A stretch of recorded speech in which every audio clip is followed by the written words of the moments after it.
देखो बच्चों, आपको ये तो बहुत अच्छे से पता होगा कि संज्ञा किसे कहते हैं, कि किसी व्यक्ति, वस्तु, स्थान, प्राणी या भाव के नाम को संज्ञा कहते हैं। तो ये क्लास बिल्कुल भी बोरिंग नहीं होने वाली है, क्योंकि संज्ञा क्या है ये मैं आपको नहीं बताने वाली हूँ, बल्कि जैसे जैसे हम क्लास बड़ी होती है हमारी, तो हमें क्या होता है, संज्ञा कितने प्रकार के उसको डीपली समझना बहुत ज़रूरी हो जाता है। तो ही हमारा संज्ञा से संबंधित जो भी कंसेप्ट है ना वो क्लियर हो पाता है। हेलो बच्चों, welcome back to my class. और आज की क्लास है हिंदी व्याकरण में संज्ञा की क्लास। तो संज्ञा की डेफिनेशन मुझे पता है कि आप सबको बहुत अच्छे से याद होगा। किसी भी व्यक्ति यानी किसी इंसान का, किसी वस्तु यानी कोई सामान, किसी भी स्थान यानी कि कोई प्लेस, कोई प्राणी जैसे कि एनिमल, और कोई भी भाव के नाम को क्या कहते हैं, संज्ञा। जैसे मोहित क्या है, एक व्यक्ति है। सेब क्या है, एक वस्तु है। स्कूटर क्या है, एक वस्तु है। मिठास क्या है, एक भाव है। ताजमहल क्या है, एक स्थान है। आगरा में एक जगह है जहाँ ताजमहल है। और शेर क्या है, एक प्राणी है। ठीक है, तो इस तरह से आप एग्जाम्पल देख करके भी समझ गए। यानी कि हम जब पूरा संसार देखते हैं, पूरी दुनिया को देखते हैं, तो कोई ना कोई वस्तु, कोई ना कोई स्थान, कोई ना कोई इंसान, कोई जीव जंतु हमारे थॉट में ज़रूर आता है। तो इनके जो भी नाम है, इन नाम को हम क्या कहते हैं, संज्ञा। इसीलिए इंग्लिश में क्या नेम, संज्ञा को डिफाइन किया जाता है कि नेमिंग वर्ड्स जितने भी हैं सब क्या है, संज्ञा है। तो अब हमको संज्ञा के प्रकार जानना बहुत ज़रूरी है। तो संज्ञा के मेन जो होते हैं ना वो 3 पार्ट होते हैं, 3 भेद होते हैं। पहला है व्यक्तिवाचक संज्ञा, दूसरा है जातिवाचक संज्ञा, और तीसरा है भाववाचक संज्ञा। अब इसको इंग्लिश में भी आप अगर समझिएगा तो आपने इंग्लिश में प्रॉपर नाउन जरूर पढ़ा होगा। जातिवाचक मतलब कॉमन नाउन, और भाववाचक मतलब एब्स्ट्रैक्ट नाउन। मैं इंग्लिश में भी इसलिए बता रही हूँ ताकि आपको कोई भी कन्फ्यूज़न ना रह जाए। तो सबसे पहले हम लोग व्यक्तिवाचक को समझ लेते हैं कि प्रॉपर नाउन क्या होता है।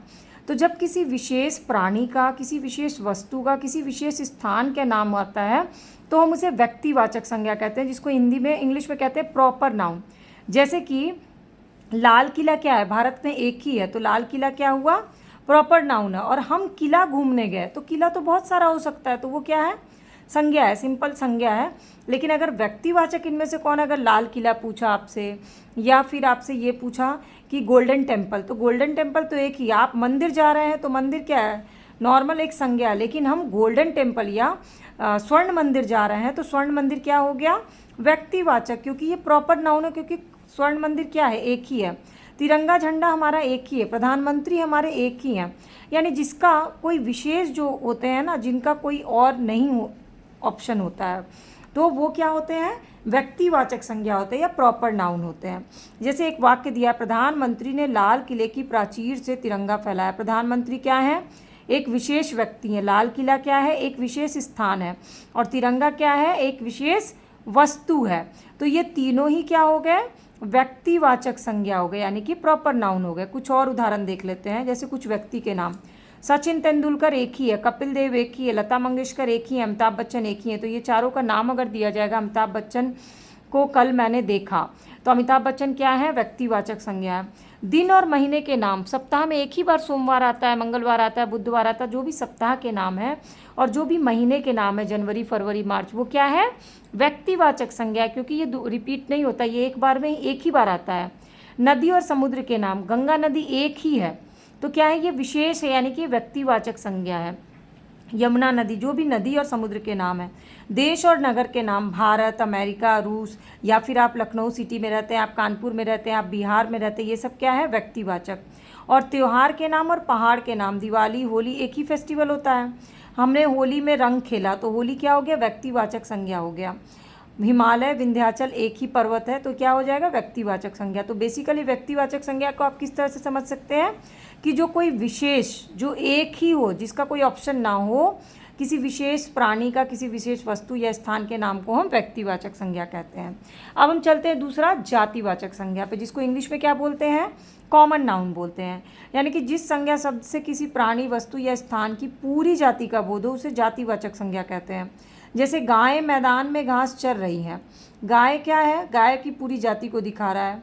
मैदान क्या है, यहाँ पे कुछ मैदान का नाम तो दिया नहीं है, तो मैदान क्या है, कहीं भी मैदान हो सकता है, घास कहीं भी हो सकता है, तो ये तीनों क्या हो गया, जातिवाचक संज्ञा हो गया, गाय, मैदान और घास। जैसे कुछ उदाहरण दे सकते हैं, लड़का, लड़की, लड़की स्कूल जा रही है। अब इस लड़की से तुम्हें थोड़ी ना पता कि उस लड़की को, तो ये नाम तो दिया नहीं है, यानी सभी लड़कियों को रिप्रेजेंट कर रही है वो, तो क्या हो गया, कॉमन नाउन यानी जातिवाचक संज्ञा हो गया। गांव, यहाँ गांव का नाम नहीं दिया। शहर, यहाँ शहर का नाम नहीं बताया गया। किताब, किताब कौन सी है, इकोनॉमिक्स की है, साइंस की है, मैथ की, ये नहीं बताया गया। खिलौना कौन सा है, ये नहीं बताया गया। पशु कौन सा है, पक्षी कौन सा, ये नहीं, बल्कि ये एक जाति बता रहा है कि पशु, हमें पशु का ध्यान रखना चाहिए। तो पशु क्या है, एक जातिवाचक संज्ञा, कॉमन नाउन है, क्योंकि यहाँ पूरे पशु जाति के बारे में बात की जा रही है। ये नहीं बोला गया है कि हमें गाय की पूजा करनी चाहिए। अगर गाय कर दिया गया तो भी क्या है, गाय क्या है, जातिवाचक है। लेकिन अगर नाम दे दिया गया तो क्या हो जाएगा, वो प्रॉपर नाउन यानी व्यक्तिवाचक संज्ञा हो जाएगा। अब तीसरा सबसे इंपॉर्टेंट है, जो सबसे कंफ्यूजिंग होता है, भाववाचक संज्ञा, जिसको इंग्लिश में बोलते हैं एब्स्ट्रैक्ट नाउन। जो शब्द किसी के गुण, दोष, दशा और स्वभाव को प्रकट करते हैं उन्हें भाववाचक संज्ञा कहते हैं। किसी का गुण बता रहे हैं, क्वालिटी, किसी की दोष बता रहे हैं, डिसक्वालिटी, किसी का दशा, किस कंडीशन में, किसी का स्वभाव बता रहे हैं, तो क्या है, भाववाचक। जैसे बचपन, बचपन में हर कोई चंचल होता है, तो चंचलता उसकी स्वभाव है, बचपन क्या है, उसकी इस समय की दशा है कि अभी वो बचपन में है। तो ये दोनों क्या है, दोनों भाववाचक संज्ञा है। इसमें एग्जाम्पल देख सकते हो, उदाहरण, ममता, माँ की ममता, ममता क्या है, ममता उसका भाव है। मिठास, मिठाई का भाव क्या है, मीठा खाते हैं आपको मिठास लगा। प्यास एक भाव है। शत्रुता, मित्रता, ईमानदारी, ऊंचाई, बचपन, बुढ़ापा अवस्था एक दशा है। लड़कपन एक अवस्था है। मोटापा एक अवस्था है या गुण है या दोष है, जो भी आप बोल दीजिए, वो क्या हो गया आपके लिए, भाववाचक संज्ञा। तो यानी व्यक्तिवाचक, जातिवाचक और भाववाचक संज्ञा मेन है जो संज्ञा के प्रकार है। इसके अलावा दो और होते हैं, द्रव्यवाचक संज्ञा और समूहवाचक संज्ञा। लेकिन ज़्यादातर जब आप पढ़िएगा ना, तो ये द्रव्यवाचक और समूहवाचक जो है, इसको जातिवाचक संज्ञा के रूप में ही पढ़ा जाता है। ठीक, तो अब एक बार हम लोग रिवीजन कर लेते हैं। किसी प्राणी, वस्तु, स्थान या भाव के नाम को क्या कहते हैं, फिलिंग द ब्लैंक में अगर आएगा तो आप क्या लिखोगे, संज्ञा कहते हैं। संज्ञा के मुख्यतः कितने भेद होते हैं, 3 भेद होते हैं। संज्ञा के 3 भेद कौन कौन से होते हैं, व्यक्तिवाचक, जातिवाचक और भाववाचक। जिस संज्ञा शब्द से किसी प्राणी, वस्तु या स्थान की पूरी जाति का बोध हो उसे डैश कहते हैं, क्या कहते हैं, जातिवाचक संज्ञा कहते हैं। जो शब्द किसी के गुण, दोष, दशा और स्वभाव को प्रकट करता है उन्हें क्या कहते हैं, उन्हें भाववाचक संज्ञा कहते हैं। भाववाचक संज्ञा को ना हम देख सकते हैं, ना हम छू सकते हैं, केवल अनुभव कर सकते हैं। ये ट्रू और फॉल्स में पूछ सकता है, तो आप क्या लिखोगे, ट्रू। 2 अन्य संज्ञाएं होती हैं, द्रव्यवाचक संज्ञा और समूहवाचक संज्ञा। ये क्या है, ट्रू है। और अगर आगे का पूछ ले कि इसे किस में गिना जाता है, तो इसको हम जातिवाचक संज्ञा में ही पढ़ते हैं। अब इसमें जो प्रश्न उत्तर दिया है वो देखिए। इस संसार में क्या सभी जीव, जंतु और व्यक्ति के नाम होते हैं? हाँ, बिल्कुल होते हैं। यदि आपका नाम नहीं होता तो आपको लोग बुला पाते? नहीं, बिल्कुल नहीं बुला पाते। ए लड़का, ए लड़की करके तो कोई बुलाता नहीं। राष्ट्र शब्द की भाववाचक संज्ञा क्या होगी? राष्ट्र का भाववाचक संज्ञा आपको बताना है और इसका आंसर आपको नीचे मुझे कमेंट करके बताना है। अब है, संज्ञा के कितने भेद होते हैं? संज्ञा के मुख्यतः 3 भेद होते हैं। हम किस संज्ञा को देख नहीं सकते? भाववाचक संज्ञा को हम देख नहीं सकते। बचपन, मिठास, ईमानदारी किसका उदाहरण है? भाववाचक संज्ञा का उदाहरण है, बचपन, मिठास और ईमानदारी। ताजमहल आगरा में, इस वाक्य में ताजमहल कौन सी संख्या है? ताजमहल तो एक ही है भारत में, तो ये कौन सा हो जाएगा? व्यक्तिवाचक संज्ञा। द्रव्यवाचक और समूहवाचक संज्ञा किसका हिस्सा माना जाता है? जातिवाचक संज्ञा का हिस्सा माना जाता है। अब इसके बाद आता है सत्य असत्य कथन पे लगाना, ट्रू एंड फॉल्स। सभी नाम संज्ञा होते हैं, बिल्कुल सही बात है, जितने भी नाम है वो सब संज्ञा है। भाववाचक संज्ञा किसी भाव का बोध नहीं कराती है, गलत है ये। भाववाचक संज्ञा भाव का ही तो बोध कराती है। किसी विशेष प्राणी, वस्तु और स्थान के नाम को व्यक्तिवाचक संज्ञा कहते हैं, बिल्कुल सही बात। मेरठ, दिल्ली, लखनऊ, कानपुर, ये सब क्या है? शहरों के नाम है। ये स्थानवाचक संज्ञा है, ठीक है। और स्थानवाचक संज्ञा के साथ साथ ये क्या है? व्यक्तिवाचक संज्ञा है मेन, किसी एक विशेष स्थान का नाम दिया गया है। ममता, मिठास, प्यास, ईमानदारी, बचपन आदि जातिवाचक संज्ञा? जी नहीं, ये क्या है? भाववाचक संज्ञा है। अब यहाँ वाक्य में छपे हुए रंगीन शब्दों के कौन सी संज्ञा है ये आपको लिखना है। जैसे भारत विकासशील देश है, भारत क्या एक ही तो है पूरी दुनिया में, तो ये क्या हो गया? व्यक्तिवाचक संज्ञा हो गया। हमें ईमानदार बनना चाहिए, ईमानदार एक क्या है? भाव है, यानी कि ये भाववाचक संज्ञा हो गया। पशु पक्षी हमारे मित्र है, पशु पक्षी पूरी एक जाति को बता रहा है, यानी कि ये क्या है? जातिवाचक संज्ञा है। सरदार भगत सिंह एक देशभक्त थे, तो भगत सिंह तो एक ही है, तो ये क्या हो गया? व्यक्तिवाचक संज्ञा। लड्डू में बहुत मिठास है, मिठास एक भाव है, तो ये क्या हो गया? भाववाचक संज्ञा। मेज पर कई किताबें रखी हैं, अब किताब कौन सी रखी ये नहीं बताया गया, तो ये क्या है? जातिवाचक संज्ञा। अब इसके बाद इसको सॉल्व करना, आपको दिए गए शब्दों से जातिवाचक, व्यक्तिवाचक, भाववाचक संज्ञा छांट कर अलग अलग लिखना है। अब बच्चे क्या है, पूरी एक जाति को बता रहे हैं, तो आप यहाँ क्या लिखोगे बच्चे, जातिवाचक में। छात्र पूरी एक जाति को बता रहे हैं तो जातिवाचक संज्ञा। देश का नाम नहीं दिया है तो ये क्या है, जातिवाचक संज्ञा। चिड़िया का नाम दिया नहीं तो जातिवाचक। भारत एक ही है तो किस में चला जाएगा, व्यक्तिवाचक में। जापान एक ही है तो किस में गया, व्यक्तिवाचक में। लखनऊ एक ही है, किस में जाएगा, व्यक्तिवाचक में। दिल्ली एक ही है, व्यक्तिवाचक। ऊंचाई एक दशा है तो भाववाचक। मिठास एक भाव है, भाववाचक। बचपन एक अवस्था है, भाववाचक। बुढ़ापा एक अवस्था है, भाववाचक। तो 4 तीनों में गएंगे। इसके बाद आपको परिभाषा पूछेगा, संज्ञा किसे कहते हैं, इसके भेद लिखना है। तो आपको संज्ञा की डिफिनेशन लिखनी है और उसके भेद 3 होते हैं मुख्यतः, वो लिखना है। व्यक्तिवाचक संज्ञा किसे कहते हैं, उदाहरण के साथ लिखना है। जातिवाचक संज्ञा किसे कहते हैं, उदाहरण के साथ लिखना है।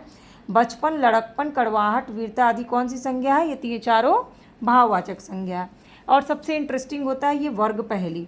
इसमें आपको संज्ञा छांट कर आपको व्यक्तिवाचक, जातिवाचक और भाववाचक को इस तरह से आप वर्कशीट बना सकते हैं और उसको सॉल्व कर सकते हैं एग्जाम के लिए। अब जैसे पहला यहाँ पे क्या है, रवि निकला। रवि एक लड़के का नाम है तो व्यक्तिवाचक में गया। फूल एक जाति का नाम है तो कहाँ गया, जातिवाचक में। बुढ़ापा एक अवस्था है तो किस में जाएगा, भाववाचक में। ठीक, इसके बाद मिठास एक भाव है तो भाववाचक में। भारत एक देश का नाम है तो कहाँ गया, व्यक्तिवाचक में। लड़के पूरी जाति को रिप्रेजेंट कर रहा है तो किस में गया, जातिवाचक में। नदी पूरी जाति को रिप्रेजेंट कर रहा है, जातिवाचक में। कलम पूरी जाति को रिप्रेजेंट कर रहा है, जातिवाचक में जाएगा। गांव पूरे गांव को बता रहा है तो जातिवाचक में जाएगा। ठीक, शहर पूरे शहर को बता रहा है, जातिवाचक। दिल्ली एक ही है तो किस में जाएगा, व्यक्तिवाचक में। Very good. और इसके बाद और इसमें मुझे दिख नहीं रहा है, आप लोग खोजिएगा। नागपुर, देखिए नागपुर एक शहर का नाम है, ये व्यक्तिवाचक में जाएगा। नमकीन एक स्वाद है, भाव है तो किस में जाएगा, भाववाचक में जाएगा।